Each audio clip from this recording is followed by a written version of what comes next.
Je m'appelle Alexandre Lefebvre et je suis expert en agriculture urbaine et apiculteur en ville. Ici on est avenue René Stevens, on est entre le quartier du Transvaal, d'Herman-de-Brou et de la place Minaire à Boisfort. On est plutôt sur la commune de Dorghem ici. Et ça se passe plutôt bien, le confinement, on a pas mal d'espaces verts, on a les étangs ici en bas de la rue, on a la forêt de Soigne de l'autre côté.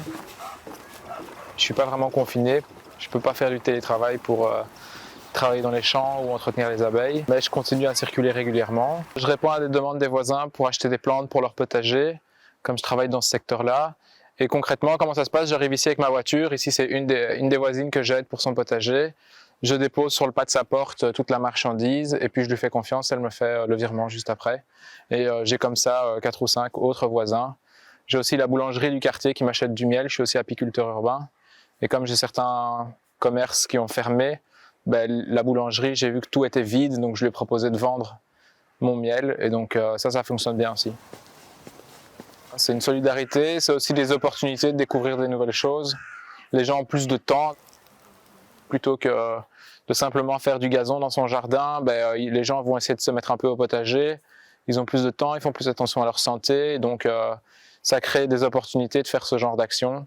Et il y a une solidarité naturelle en fait qui se met en place autour de besoins qui sont similaires et d'opportunités que moi je peux avoir dans mon travail. Ici on a une vue sur les étangs du parc Sény où je viens me balader avec mes enfants régulièrement. On essaie de faire ça pratiquement une fois par jour en essayant de limiter la durée dans le temps. Et donc on se balade autour du parc. À gauche on a les anciens bâtiments d'Axa Royal Belge et quand on veut changer un peu d'endroit, on va plutôt en haut du quartier où on a la forêt de Soigne, où là il y a aussi plus de place. Alors on a une petite particularité du quartier, c'est qu'entre les étangs, à cette période-ci, un peu autour de Pâques, les crapauds, le soir et le matin, traversent la route et donc il y a souvent des panneaux qui sont mis pour protéger les crapauds des automobiles et comme il y a beaucoup moins de trafic, cette année on a beaucoup moins de crapauds écrasés sur la route, donc ça c'est un des effets positifs du confinement.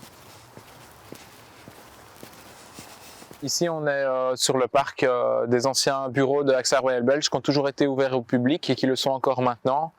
Il y a juste certains endroits pour des raisons de sécurité qui ont été fermés, mais globalement, il y a encore moyen de se promener et puis l'entretien est ce qu'il est vu que c'est plus vraiment entretenu par un service.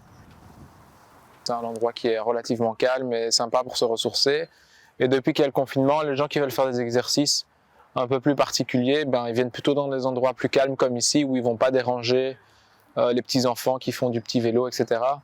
Où il y a moyen de s'asseoir sans être proche de quelqu'un. Ici, on est en train de remonter ma rue. On est dans le quartier du Transvaal, proche de l'école primaire Saint-Hubert. Et à gauche, on a toute une série de logements en appartements et des petites maisons. Puis de l'autre côté, on a des maisons un peu plus grandes. Et globalement, il y a une bonne entente dans le quartier. Et comme j'expliquais, à 20h, tout le monde applaudit des balcons, etc. Comme un peu partout dans Bruxelles. Donc voilà, c'est un quartier assez tranquille, avec une mixité sociale assez forte.